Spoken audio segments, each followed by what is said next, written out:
Hi there. We are in the expansion phase of Antlia. Different players are having different success rates in their expansion, and they're all using pretty different tactics from each other. In Urmor's lands, Yomi is expressing an interest specifically in Starshine Skullcaps, Eyes of the Void, Spell Focuses, and Amulets of Anti-Magic. So magic penetration items and anti-magic penetration items. And Starshine Skullcap is, of course, a booster for Astral. And we'll go ahead and watch his expansion battles, as there's not as much going on early on in the game. He still has this thing unscripted in this big blob. I mean, it's working. Like, this is working just fine for him so far. I'm not even sure if he took any losses. Just a single levy. And in Lamore, this is where he took his H3 Bishop along with 4 Equites.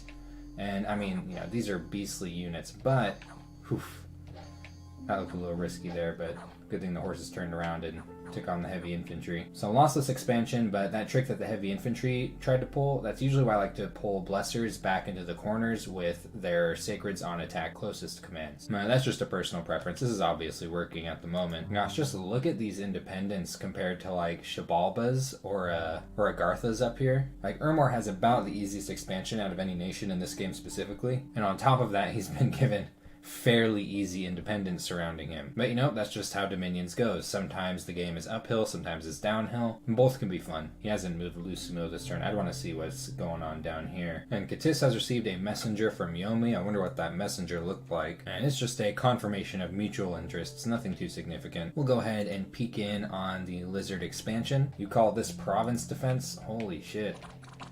Surprised these guys lasted this long.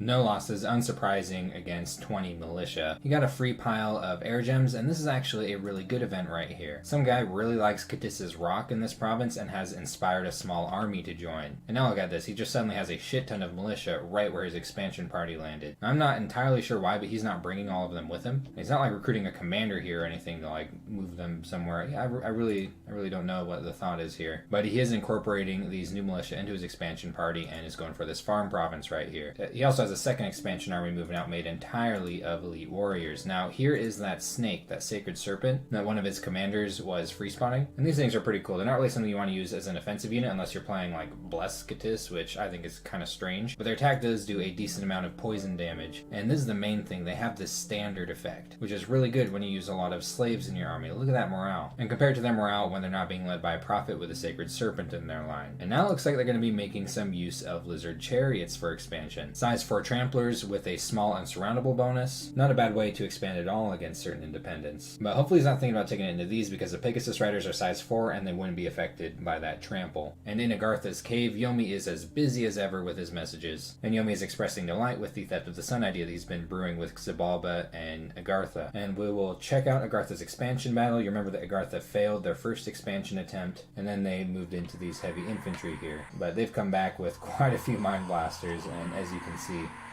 Mind Blasters can be pretty effective at breaking up enemy units and making them much easier to kill. And, you know, these things in critical mass are really obnoxious to deal with. So only a single loss, but as long as there's a decent little line here protecting the Grey Olms, they'll be able to take on a lot of different kinds of independent provinces. And in fact, they've got a couple of good targets here, and they're going against this one. And it looks like she is liking this unit composition and is going to keep it up. Jasper Joplin.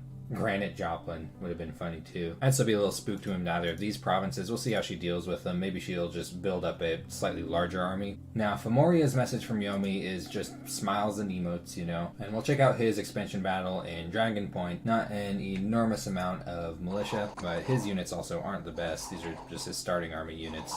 Or not quite. I think he recruited these ones and all of his axemen died. But no losses, always good to see with Furbolg, as they don't have the best protection, and you know, where are their helmets? Now this is a little unexpected to me. He's actually going to combine both of these armies and bust into this province. And I think this is a really good move. Like, this territory just looks so much more ripe than what's going on over here. Like, you see Shabalba here, that's no good. There's this nasty ass cave. Provinces here don't have the best connections, but over here is just this big, beautiful, unimpeded land with a large looking farm province on it. There's a cozy throne down here. He doesn't have any scouting over here, so he doesn't know if, you know, there's some little goblin hanging out around here. But we are in a position to know that there actually isn't anyone over here. Katis is expanding kind of around over here.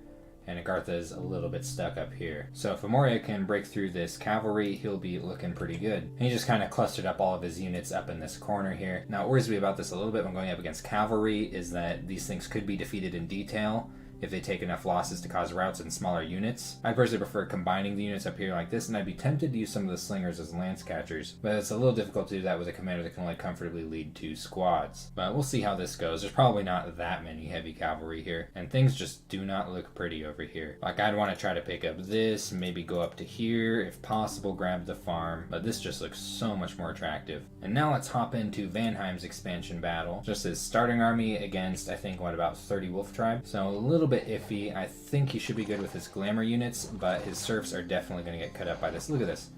They routed so quickly. Just those serfs, so unreliable. But yeah, glamour is a pretty good matchup against tribe most of the time. And he loses all of his serfs, and the rest right off the field. I mean, just look at the kill difference between these 2 units. Huskarls do a decent amount of work. They're actually pretty good. Though I personally prefer the axe variety, but that's not what you get in your starting army as Vanheim. But he is actually recruiting the spears. And they do cost a little bit less resources than the axe Huskarls, but he actually could afford a few of these if he wanted. And you know, technically the axes aren't strictly superior. They just have harder hitting attacks. The spears do have higher defense skill and do piercing damage, so, you know, there's still good. And he's got 2 expansion parties moving out now, though I imagine this one is getting a little bit close to being used up. But 8 Vanheers will probably last a good while. Now, out of Yomi's expansion battles, this was the one where he moved those archer mercs in that second elephant province. I mean, place your bets.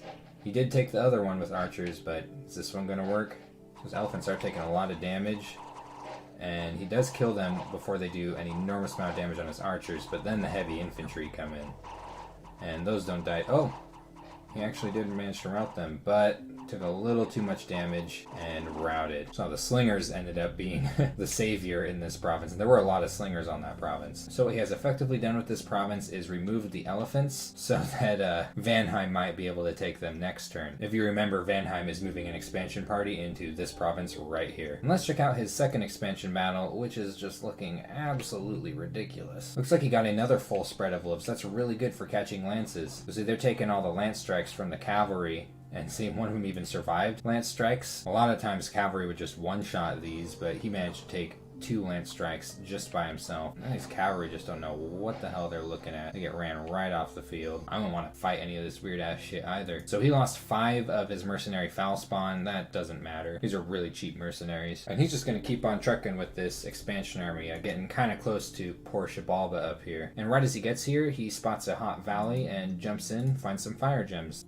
Things are going different down here in Latian. People are just lying around. They're not doing shit. Look at this. Hire some people and don't even fucking show up. I mean, I guess this is just sloth scales in action. And it looks like he did in fact pick up this priest to start spamming temples to get his Oni free spawn going. Temples with Yomi are really cheap. They only cost 200 gold, so it's a really easy thing to spam out all over the place. But next turn he'll have another demon general, and he'll have quite a few goblins to expand with. I imagine he'll be taking these provinces. Man, things seem a little bit cramped in this general area right here. Just between Yomi, Moria, and Xibalba right here. Not a lot of room going this direction. And in Xibalba's world, Yomi has sent him a message actually sharing where his capital is, which is fairly nearby. If they are in fact working together, this is probably useful information. Actually, they might be able to avoid bumping or expanding in a way that is non-beneficial to each other. He's found 9 blood slaves on his capital. The province is so upset. You must stop. It's like, what, isn't that like your god that's doing it? He should be allowed to collect as many cute girls as he pleases. And he did manage to pick up some desperately needed mercenaries to take on these Atavi archers. He's got a lot move into this province. Goes to show you how desperate his expansion situation is. A screen of scorpions in front of archers and a big pile of bats on an attack rear command. His prophet and his pretender both spamming damage spells, and then 2 blood mages on summon imps. Now personally, I think this is a little bit overkill for this province right here. Like if he was planning on moving this expansion party along, maybe taking this and this, I would understand. But even then, I wouldn't want to use up the blood slaves fighting these monkeys. I'd just probably have these researching for another turn, and then I'd bring in the blood slaves on a province where they're a little more useful. There, because of the presence of the scorpions and the archers, those alone are probably going to be fine without the monkeys. Probably doesn't even need his pretender to come along. And now watch me eat my words as these brave heroic monkeys just take a huge shit all over all of this. God, that would be horrible. But he's got a scorpion trainer coming up, and he's recruiting a bunch of the little scorpions. Well, I guess they're large scorpions, but in the context of all of his scorpions, they're just larger largest. These things are dirt cheap, and if they actually manage to hit something, they do an acceptable amount of poison damage, though usually these are used to screen, catch lances, things like that. And yeah, the reason they sing out this province first is probably because it has the best income and resources in his cap circle. This one's not quite as good. I'm just a little confused by all of the mage commitment right here. Like, this is a valuable research turn that I'm not really sure is needed, especially because a prophet's going to be there to be able to bless these units right here. And things are peaceful in the sea. Yomi is giving Oceania the thumbs up as usual. Xibalba is agreeing to the border agreement that is right here, where Oceania will take this province and Xibalba can take this province at his leisure. He's picked up Alteration 2, which is going to give quite a few tools to his giant kraken. He did discover a magic site here, air gems, and I actually didn't notice this one last turn. This is an air gem site that you can get free spawn draconians from, and these things are actually pretty sweet. Here, I'll show you them in the mod inspector. So this is what an air mage can pull out of that magic site right there. Huge flying chunks of HP with a powerful attack that does poison damage. And they have 15 poison resistance, which is very relevant to Oceania because Oceania can cast foul vapors. Now the catch is you need an air mage sitting on this site pretty much permanently, always picking up these draconians every turn. And Oceania's air mage options are limited to Holiods, some of them can random air, and Capricorns. Definitely don't want a Capricorn sitting up here, that's a lot of upkeep. However, would you want a air random Haliod sitting up there? Like, he already has one. You'd have to build a Shambler skin armor for it because it is aquatic. You could use a shirt anyway, and then sit it up here grabbing draconians every turn. Now, is that worth it? This is a 325 gold mage, about 11 gold upkeep a turn. Kind of subjective. Personally, I would do it because draconians are freaking, like, how often do you get a free spawn draconians? It's just fun, it's cool. Oceania has picked up an Atlantean militia to use as bait while his kraken goes through its buff cycle, and he'll be moving that into this province of Atlanteans. Now in this province he actually has a fairly sizable expansion army forming, and his attack pattern's pretty crazy. He's got this big undisciplined blob in the center and all these attack rear commands on the side between his cavalry and his Ichthyosaur warriors down here. And it looks like he is starting to pick up some of his sacreds. I wasn't sure if he was going to make use of these. Another unit I really like with Oceania are these Ichthyosaurs right here, and that's because they go berserk, and also if they go up onto land they trample. A little bit pricey in upkeep, but if you just kind of like splice them in, like, I know it doesn't have enough gold to do this at the moment, but like this composition right here is very familiar to me as having played some Oceania in the past. I really enjoy this composition for expansion. And look at this, the moment he does get a land province, it freaking snows. In early summer it snows. What a pain in the ass. So that's been turn 4 of Antlia, just some expansion, which will likely be going on for the next couple turns, but some players are a little bit close to each other and we could potentially see some bumps. So I will see you in the next episode.